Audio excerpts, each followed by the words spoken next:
कुठे जातो आवाज संभाजीनगरात मंत्रिमंडळाची राज्य मंत्रिमंडळाची बैठक तत्कालीन मुख्यमंत्री एकनाथजी शिंदे उपमुख्यमंत्री तत्कालीन देवेंद्रजी फडणवीस यांच्या अध्यक्षतेखाली झालेली होती आणि या बैठकीमध्ये मराठवाड्याच्या विकासाचे काही विषयावर चर्चा होऊन काही विषयाला मान्यता देण्यात आलेली होती। आता या विषयाला 3 वर्ष पूर्ण होत आहेत। दरवर्षी सातत्यानं याविषयी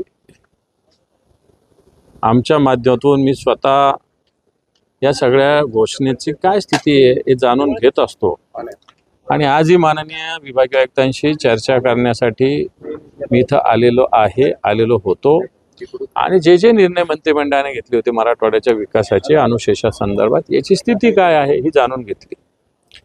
विशेषतः सिंचनाची स्थिती अतिशय दुर्दैवी आहे। या संदर्भात जलसंपदाच्या अधिकाऱ्यांशी सुद्धा मी मागच्या आठवड्यात भेटलेलो आहे।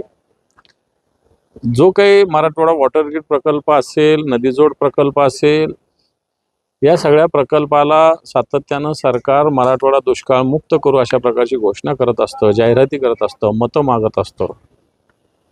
प्रत्यक्षात आजही मराठवाड्यामध्ये अनेक गावात टँकर चालू आहे म्हणून या विषयाकडे सरकार आत्ताच्या घडीला तरी दुर्लक्ष आहे। या संदर्भात मी काल माननीय मुख्यमंत्री राज्याचे देवेंद्रजी फडणवीस यांची सुद्धा भेट घेतली।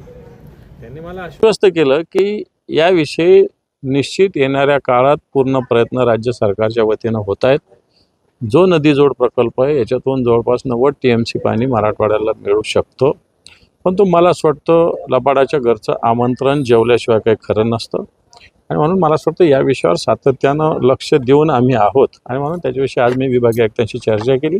विभागीय आयुक्त काय एक समन्वयक आहे, ते काही इम्प्लिमेंटेशन अथॉरिटी नाही, पण त्यांना या सगळ्या विभागाचं एक रिव्ह्यू त्यांच्याकडं आलेला होता।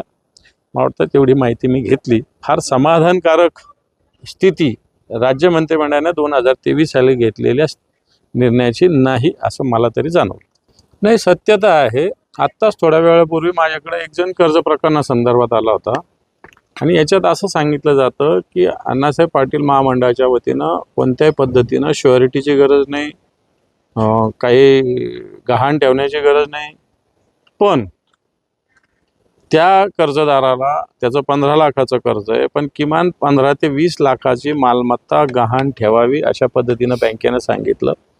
याचाच अर्थ जर माझ्याकडे एवढी प्रॉपर्टी असेल तर मी कर्ज का मागेल अण्णासाहेब पाटील आर्थिक विकास महामंडळाकडून। आणि म्हणून सरकारने घोषणा तर केली, प्रत्यक्षात पाहिजे तसा लाभ विशेषतः मराठा समाजातील तरुणांसाठी, पण अशी स्थिती फक्त अण्णासाहेब पाटील आर्थिक विकास महामंडळाची का तर मी म्हणेल या सगळ्यात महामंडळाची। मग महात्मा फुले मंडळाचं काय, त्याच्यातून महाप्रीत कशासाठी केलं, त्याच्यात काय आज लूट होते, सामाजिक न्याय विभागाच्या अंतर्गत आहे ते महाप्रीत, काय लूट होते तिथं, अण्णाभाऊ साठे महामंडळाची स्थिती काय आहे, अशीच आहे अनेक बाकीचे। मग त्यांनी परशुराम मंडळ स्थापन केलं, वेगवेगळे मंडळ स्थापन केले। सरकारने फक्त घोषणेच्या माध्यमातून हे मंडळाची स्थापना आहे, प्रत्यक्षात या मंडळ अतिशय अपंग अवस्थेत आहे अशा प्रकारची स्थिती आहे। त्यामुळे जे काही अण्णासाहेब आर्थिक विकास महामंडळाचे अध्यक्ष नरेंद्र पटेल यांची व्यथा योग्य आहे। खरं तर तेही भारतीय जनता पार्टीचे, सरकारी भारतीय जनता पार्टीचे। आता लोकांनी जनतेनंच याविषयी बघावं।